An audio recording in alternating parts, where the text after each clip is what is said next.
Hello there, welcome to the Saraway channel wherever you are in the world, and so much love to each and every one of you. I appreciate you all and I hope that you're having a fabulous day and are ready to settle down and listen to a gorgeous story. But before we get started, don't forget to subscribe to the channel, click the notification bell and the thumbs up. And let's get started with tonight's story.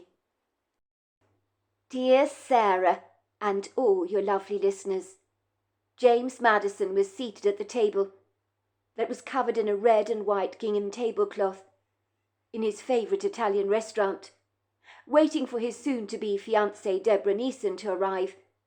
He hadn't officially proposed to Deborah yet, but it was a well-established fact that not too far away in the future they'd eventually get engaged. It would seem family and friends were just waiting patiently in the wings to hear that James had done the decent thing by Deborah, by presenting her with a beautiful diamond ring that she was anticipating would very soon be proudly on display on her long, slender finger. James and Deborah were so confident that theirs was a relationship that would ultimately stand the test of time, that they had even gone so far as to prematurely make inquiries about wedding venues. So by all accounts, you could say their futures were steamrolling ahead. Things were going a little too fast for James, perhaps, for he felt the pressure mounting on him exponentially to do the honourable thing by Deborah. Yet he was stalling, for he hadn't purchased the ring for her yet. On this pleasant autumn evening, the air got significantly cooler, for the temperature had dropped. James noticed that the sun seemed reluctant to set, and was hanging on to the last residual traces of afternoon light. Everything looked magnificent, as there were showy displays of golden red leaves on all the trees, that had turned the street into a display of colour that was nothing short of spectacular.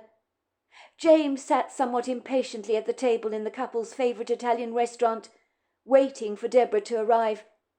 She was predictably late as usual, which came as absolutely no surprise to James, as his girlfriend could be scatty at the very best of times. Deborah Neeson seemed to believe it was a woman's prerogative to keep a man waiting, but if he were late to any of Deborah's scheduled events, he'd never hear the end of it from her. It was one rule for Deborah, and quite another for him, but he was well used to that. The attentive waiter spoke very bad English, with a strong Italian accent, but he had graciously allowed James to order a drink, while he waited for Deborah to arrive. So James, who needed no encouragement, decided a drink to calm down his nerves is exactly what he needed, had eagerly pointed at the alcohol listings on the menu, in the best sign language he could muster, and had ordered the house wine. With time going by at a snail's pace, and Deborah taking her time to get to the restaurant, James realised he was ravenously hungry. So he was curbing his hunger pangs by nibbling on olives, crushed garlic and delicious homemade bread that the waiter had brought to the table. It was then that James remembered he hadn't eaten all day. He'd been worrying himself silly about how things would go with Deborah tonight, when he asked her the dreaded question that he wasn't looking forward to asking her. James briefly glanced out of the window that overlooked the street, noticing a tangerine sunset had suddenly seized the sky, so the day was finally folding up, rather like a good book that has reached its last page. James was also enjoying watching the people scurrying past the restaurant, many now clad in warm coats, as the autumn weather had allowed for the evenings to become a lot colder of late, and a warm day could suddenly become quite chilly after the sun set. As James watched the people passing the restaurant, he tried to imagine what they did for a living, but he realised the game he was playing with himself was pretty useless, as looking at people gave him no clues as to what they ultimately did by way of profession, although he did guess one man wearing a pair of overalls covered with paint was obviously a painter by profession, and one portly gentleman with an overhanging stomach that was bursting out of his smart suit looked like he might actually work on the stock market. Soon James lost interest in playing this rather futile, pointless game, and he turned his attention to watching the comings and goings of the busy restaurant, while wondering when on earth Deborah was finally going to arrive, and what was keeping her this time. No doubt she'd come to the table apologising profusely, looking at James through doe eyes, which made it practically impossible for him to be angry with her. He guessed she'd have a very good excuse as to why she'd kept him waiting this evening. Having Deborah as a girlfriend at times had tested his patience to the nth degree. He had never met a woman who had messed him around quite so much as Deborah did. But he couldn't help the fact that he was in love with her. So when you loved someone, you had to make allowances for their imperfections. And let's just say in Deborah's case, there were many. But her good qualities more than made up for the areas of her personality that were less than perfect. The atmosphere in this authentic, wholesome Italian restaurant was abuzz with infectious laughter and cheerful chatter. The delicious savoury aromas and melt-in-the-mouth smells of melted mozzarella and roasted tomato teased his taste buds mischievously. So he found himself thinking about what he might eat later that evening, as the bread and olives he'd eaten had done little to suppress his appetite. He privately decided it would be a toss-up between spaghetti carbonara or the in-house lasagna. James did not have extravagant tastes by any manner of means. He liked wholesome, hearty foods that reminded him of home cooking, and hated restaurants that were extravagantly pretentious, where they'd serve you a few curled carrots on a lettuce leaf with a piece of fish so desperately small it probably wouldn't be enough to satisfy the family tabby, let alone a man with a bottomless pit for an appetite. James could rarely put it away when he wanted to, but at 6'3", he probably needed the extra calories. But when he got older, his father had warned him he'd probably have to watch the calories a lot more. "I could eat anything I wanted when I was your age," he would say. "But the moment I reached my 40s, everything changed. My waistline developed a mind of its own and started to expand, rather like a hot air balloon. So enjoy your indulgences while you can, for they won't last for very long." For a moment, as James sipped the delicious wine from the fine glass goblet he was holding, he was lost in a tangle of his own thoughts. He observed the nimble waiters dressed in their smart black and white attire sashay over to various tables, while balancing in their hands large white plates of steaming pasta and delicious pizzas that were being flamboyantly presented to the hungry diners. This was his James's go-to restaurant. The food was so authentically Italian, so delicious. He could observe the chef at the pizza oven, busily preparing the most delicious pizzas you've ever seen, and placing them into the oven on something that looked a little like a spade. He found himself by the second getting progressively hungrier and hungrier, so much so that his stomach started to noisily grumble. Perhaps he should order a starter before his girlfriend arrived, but then again, that might not be such a good idea. He didn't want to be too impatient.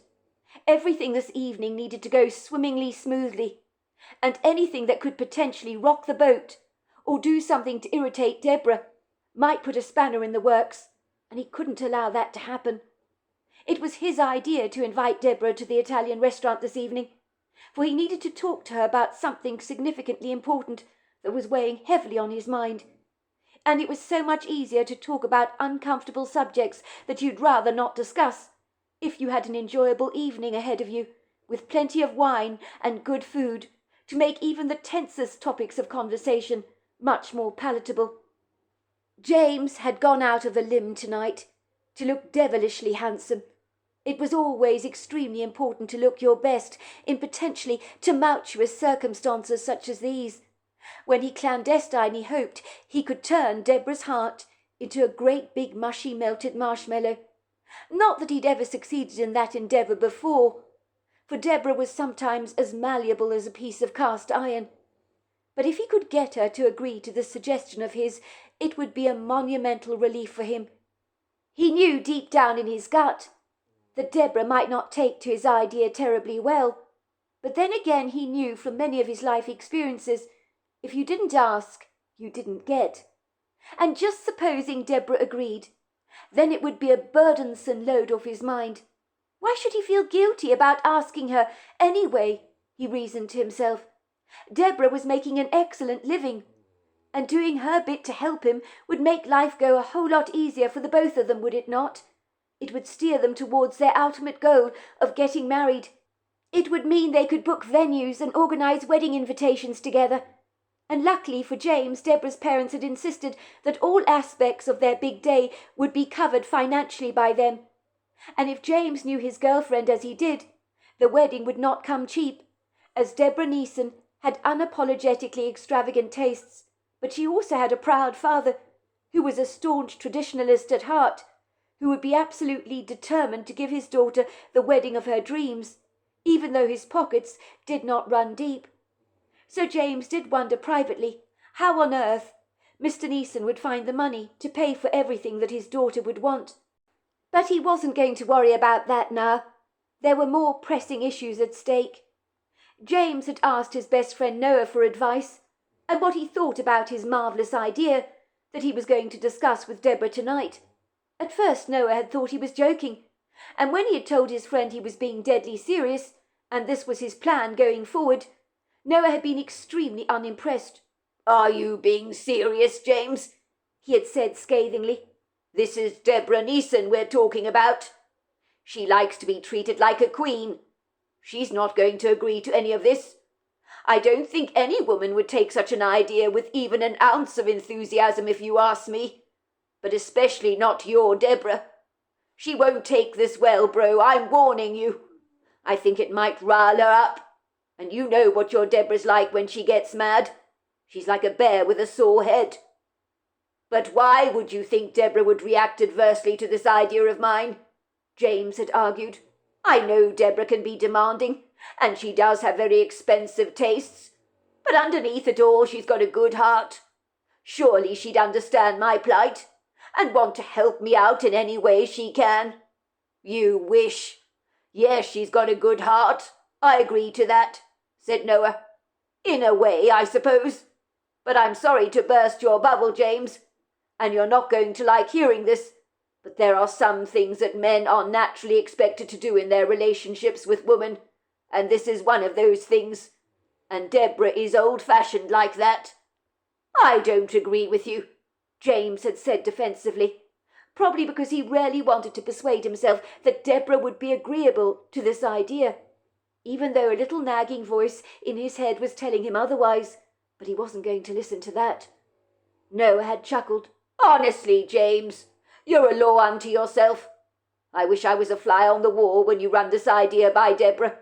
My guess is she's going to blow a gasket, or at the very least throw her coffee at you and walk out of the restaurant in quite the huff, probably refusing to talk to you for days until you take back this insane idea of yours." James had thought about what Noah had said long and hard, and had privately decided that much as he appreciated Noah's input into his life, Noah was not right about absolutely everything. Indeed, he'd learned that from bad experience. Noah had once told James that every girl loved Chanel No. 5 perfume, so when he'd gone and bought it for Deborah as a gift, expecting a delighted response from her, she had turned her nose up at it quite snootily, looking bitterly disappointed when she'd opened the package, as if James had given her a pile of garden earthworms for the compost heap, rather than a beautiful bottle of perfume. Deborah's nose had twitched, which always appeared to happen when she wasn't impressed with something, and she had said in a rather condescending, ungrateful voice, "Chanel No. 5! Are you kidding me, James? I'd have thought you have done a whole lot better than that. Don't get me wrong, I love perfume, but I have a particular taste in fragrance, and every woman is the same. I will agree that Chanel No. 5 might have been a classic in the 1980s, but it's not hip anymore, you know. It's an old lady's fragrance." James reasoned that if Noah had been wrong about the present he'd recommended him buy for Deborah, he was probably misinformed and guilelessly clueless and uneducated about most things when it came to women. It stood to reason, of course, that Noah would be this way, as he didn't have much experience with women. He'd dated Natalie Pearson since high school and had never been with anyone else. So why had James even bothered to get advice from the likes of him? That had been a foolish endeavour on his part. Noah didn't know Deborah like he did, so why had he asked his friend for advice? It was beyond him. No, Deborah would agree to this marvellous idea of his, he told himself over and over again. But once again the little voice in his head, that was becoming increasingly annoying, kept whispering, "I'm not so sure, James. I'm not so sure you're right on this one." James had arrived at the Italian restaurant that evening, looking as debonair as he could.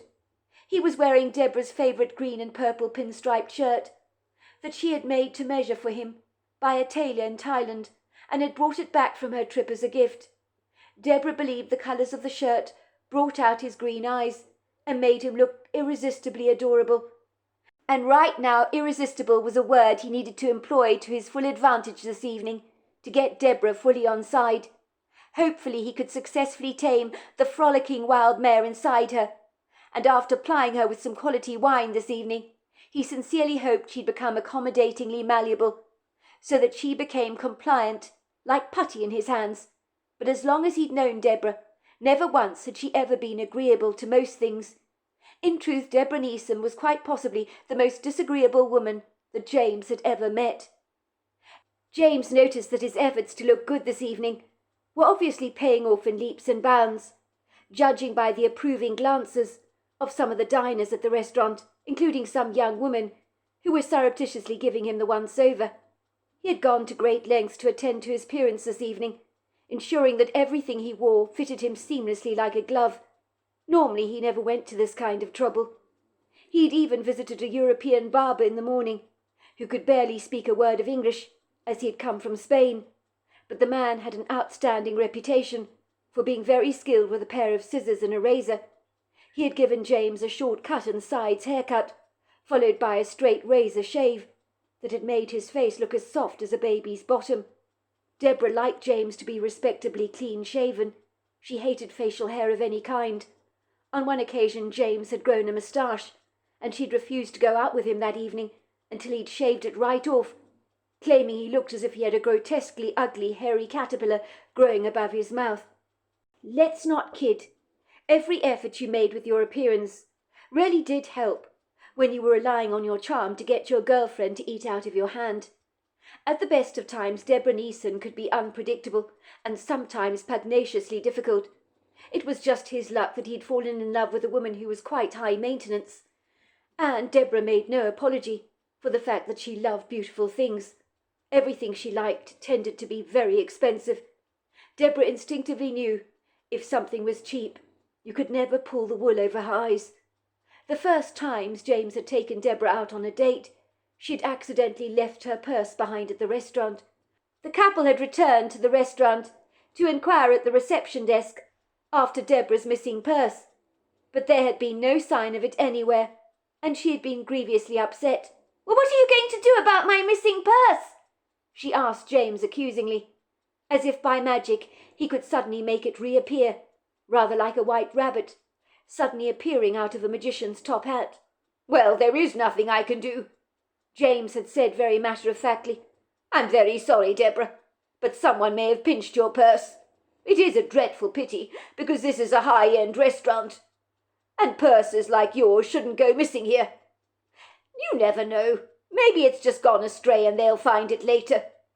Indeed, the waiters and restaurant manager had been most apologetic that Deborah's purse had miraculously disappeared, and had taken Deborah's details down to contact her later should the purse ever show up. Deborah had looked very angry as she marched back to James's car, avoiding any eye contact with him, and looking as petulant and spoilt as a little girl who hadn't got what she wanted from her parents. When James had got back into his car, you could have cut the tension in the car with a knife, as Deborah, who was seated on the passenger side seat, was wilfully choosing to ignore him.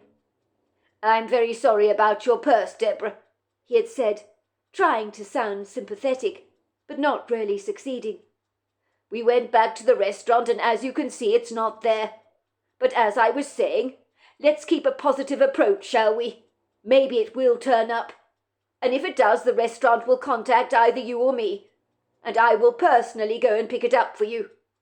Deborah had turned around to glare at James, as if she thought he was the most stupid man she had ever had the pleasure to meet, and had snorted somewhat condescendingly at him and said, "Is that the best you can do, James? For the record, I shall never go on another date with you again. I only date gentlemen, not cluelessly ignorant men like yourself, who don't know how to treat a lady right." James had been completely confounded by Deborah's reaction to her missing purse. I mean, it was hardly his fault, She was the one who had accidentally left it behind at the restaurant, and now she was blaming him for her oversight. It was absolutely insane. James had not really taken to most of the women he had dated over the years, because for some reason there was always something about them that would easily put him off. One woman he'd recently dated had 2 very long front teeth, and every time she smiled at him, she had reminded him of a rabbit, and he couldn't get past that. Another woman he dated had chewed her food with her mouth wide open, so he could see her food being mushed up by a robust pair of mandibles, and that had been exceedingly off-putting for him. Then there was another woman who he genuinely really liked, but unfortunately she kept snakes as pets. She had 6 of them at her home, which she fed with live rats. Worse still, she had a tattoo of an angry snake in the throes of an attack, running down her left arm, which had somewhat alarmed James. He had tried to turn a blind eye to the woman's passion for snakes, until one morning he'd woken up in her bedroom to find one of her snakes curled loosely around his neck. He had been so alarmed and left that woman's house with a pounding heart, vowing he'd never ever see her again. So his luck with women at the best had been pitiful, until of course Deborah had come along. Deborah was uniquely different to any other woman he'd met, and he'd liked her so much from the very start. She was an attractive young lady, and exactly his type. Although he knew at once going out with the likes of Deborah was not going to be an easy ride, almost as if he'd chosen to tackle the most challenging roller coaster at the fair. Maybe that was why he was attracted to this impossible woman in the first place. Perhaps he enjoyed tackling a challenge, much like his father had so obviously done when marrying his mother. Maybe James was following in his father's footsteps, as his mother, much like Deborah, was an impossibly difficult woman, who had ruled their family with a rod of iron. Indeed, his father had never said no to his wife, as he had been so intimidated by her.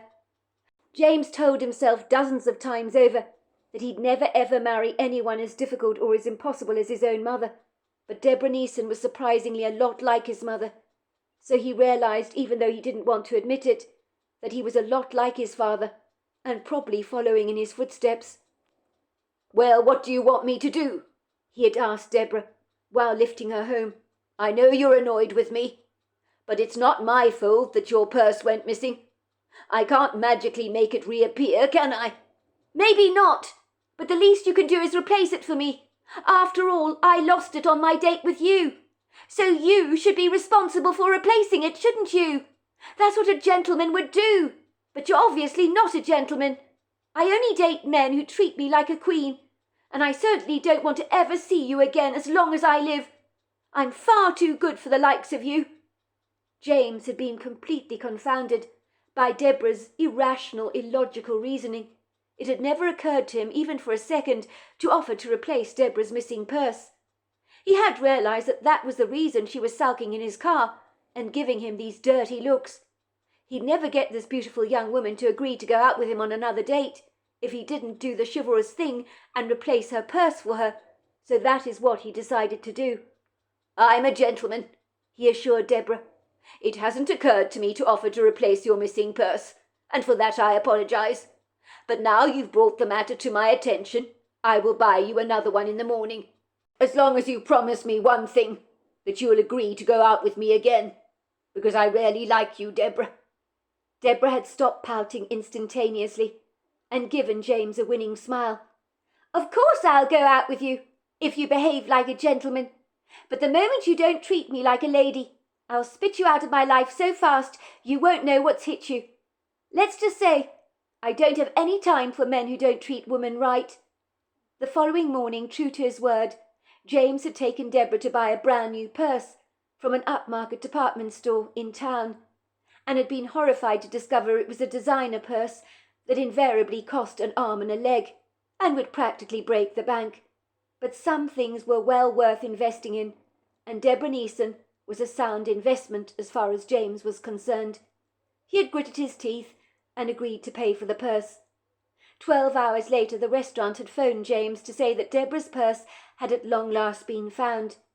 It would seem Deborah had left it in the ladies' room while powdering her nose, and it had only been noticed the following morning by one of the cleaning staff.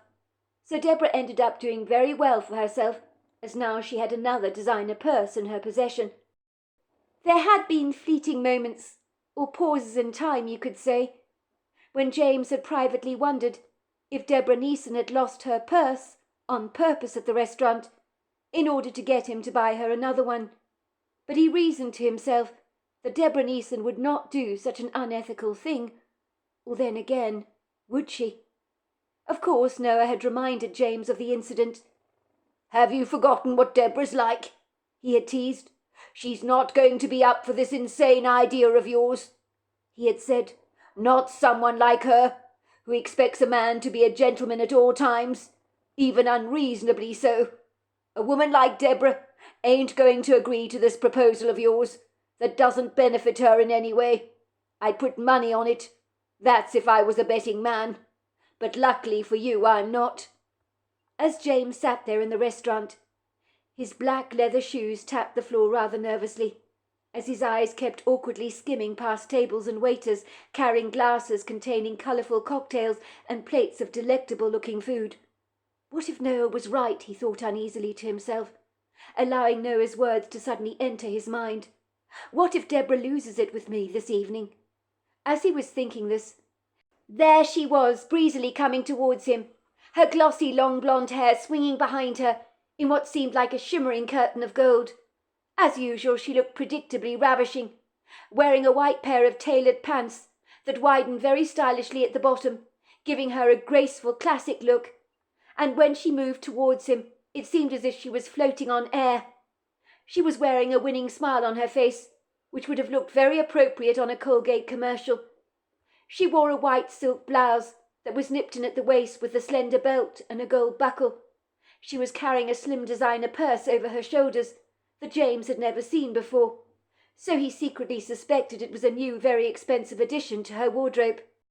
Her lips were anointed with a red shimmering gloss that brought out the deep colour of her chocolate brown eyes. She gracefully slipped into the seat opposite James, thanking the waiter when he presented the couple with their large menus.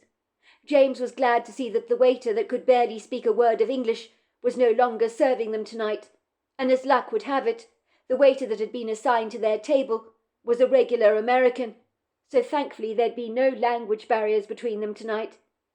"Can I get you anything to drink, madam?" the waiter asked Deborah. "Yes, that would be very kind, thank you very much. I think I may have a bottle of white wine for the table," she said eagerly, pointing to the menu, and being unafraid to order an extravagant bottle, for it would seem someone like Deborah Neeson only ever considered the cost of things as a fleeting afterthought, especially if she wasn't concerning herself with paying the bill. The truth was contrary to what you might believe if you first laid eyes on the likes of Deborah Neeson, who was polished and stylish in the way she presented herself, that at a glance you would unequivocally believe that she came from money. The truth was very different, of course. Deborah Neeson was not privately educated, nor were her parents wealthy, but somehow she possessed the airs and graces of someone who believed they were indeed royalty, or at the very least deserved to be treated as such. When James had been invited to the Neesons for dinner one night, he'd been surprised by their very humble, nondescript but neat little abode in North Carolina. It had been somewhat a startling revelation to unwittingly learn that Deborah Neeson had grown up in a pretty ordinary neighbourhood, and that her parents didn't appear to have lived a lavish lifestyle, as everything about their lives seemed to suggest an extremely modest and ordinary way of life. James had been secretly a little relieved to learn that Deborah Neeson had come from very humble beginnings. True, she had a great job that paid her extremely well, but she didn't come from a lifestyle that was gilded with gold, nor had she been raised in a grand mansion, where her parents owned dozens of fancy cars and spent their holidays in exotic locations around the globes. The Neesons were not pretentious in any way, and their lives were extremely simple. When James had met Deborah's mother for the very first time, he'd instinctively warmed to her gentle energy, but she had not been at all what he'd expected, for Mrs. Neeson didn't bear any resemblance to her daughter. James was to find that Mr. and Mrs. Neeson were a laid-back, charming and carefree couple. Mr. Neeson was a slim, lanky man, with a somewhat receding hairline, and inquiring, curious eyes that were exactly the same colour brown as Deborah's. He was a handyman by profession, and made a reasonably good living from his job. It seemed he adored his daughter, often referring to her as his little princess, and James was sure that he had lightly given in to Deborah's every single demand when growing up, as Deborah had her father wrapped around her little finger, and that had been very plain to see. Mrs. Neeson, on the other hand, was a very down-to-earth practical woman who came from a nursing background. She was slightly rounded and wore elasticated stretch jeans and flowery T-shirts. She was casually attired on the day James met her, and didn't stand on ceremony. She wore clothes for comfort rather than for style. She had good wrinkle-free skin with a scattering of freckles on her perfectly symmetrical nose that made the people she met instantly like her. She didn't bother to even wear a stitch of makeup, but she probably didn't even need to. Her skin was in remarkably good condition, and her strawberry blonde hair was cut back in a glamorous hairstyle that made her look younger than her years. "We're not at all what you expected, are we, James?" she'd said to him, with a humorous giggle, when he'd offered to help her wash up the dishes after dinner, which had been a pleasingly simple meal of salad and chicken lasagna. Mrs. Neeson had accepted his gracious offer to help her wash up the dinner dishes, probably as an opportunity to have a quiet chat with the new man in Deborah's life. Mrs. Neeson could see her daughter had really taken to James, and probably wanted to learn all she could about this man. At Mrs. Neeson's unexpected comments, James had looked a little dumbfounded, pleading ignorance by saying, "I don't know what you mean, Mrs. Neeson." Mrs. Neeson had pulled off her yellow rubber gloves, and then put a gentle hand on James's shoulder, and teasingly said, "Oh, please, don't call me Mrs. Neeson. Call me Ruth. I wasn't born yesterday, James, I'm afraid, so you don't have to pull the fast one on me. Let's just say my daughter Deborah has many airs and graces. You probably expected her to come from a wealthy, affluent background, didn't you? But not so. As you can see, we are very simple here. I hope we haven't desperately disappointed you, James." "Oh, Mrs. Neeson, if the truth be told," said James very frankly, "I'm quite relieved you don't live in a grandiose mansion, and that you're both regular folk. I wouldn't have been comfortable if you had been pretentious, and I was expecting you to be just that." "But you were, weren't you? That's my whole point, James. You thought we would be extremely affluent, and you got that wrong." James could feel the colour rising up in his cheeks. "I'm afraid so," he admitted, "but I've been pleasantly surprised." Mrs. Neeson nodded. "I'm afraid to say, James, after people meet my Deborah, they mistakenly falsely conclude that she comes from a very privileged, advantaged background, where nothing can be further from the truth. As you can see, the truth is extremely different. Me and my husband make no apologies for the fact that we've always lived what I describe as a very simple life. We've of course had our financial struggles along the way, as so many people do, none that have been remotely pretty. Unfortunately, you can see my husband rather idolizes Deborah far too much. She's our only child, and he treats her like a princess. Growing up, I'm afraid that Deborah learned to easily manipulate her father. She only has to flutter her eyelashes at him and say, 'Please, Daddy, please will you buy it for me?' And my husband would melt like butter, being spread on a hot bagel, let me tell you. I never knew how she did it. I could flutter my eyelashes at my husband until the cows come home, James, and never successfully succeed in melting my husband's heart in quite the same way that Deborah does." "I'm sure that's not true, Mrs. Neeson. Sorry, Ruth," said James diplomatically. "Oh, but it is true, James," said Ruth Neeson. "Even when Deborah was a little girl, she was quite the little madam, you know. In those days, there were times I thought it was quite cute, but not any more. Sometimes I actually feel like shaking my girl and telling her that she's not a millionaire and to stop living like one, or she really will end up strapped for cash one of these days if she's not careful. I don't know if you've heard of the book The Little Princess by any chance, have you, James?" she asked curiously. "No, I can't say I have," James had admitted. "You don't know the story about the little princess?" said Mrs. Neeson, looking somewhat taken aback. "Well, I suppose it's because you're from a different generation to me. And maybe it means I'm getting rather long in the tooth. Let's just say in my day, everybody knew the story of the little princess. About a girl who grew up in India, I believe it was, with exceedingly wealthy parents.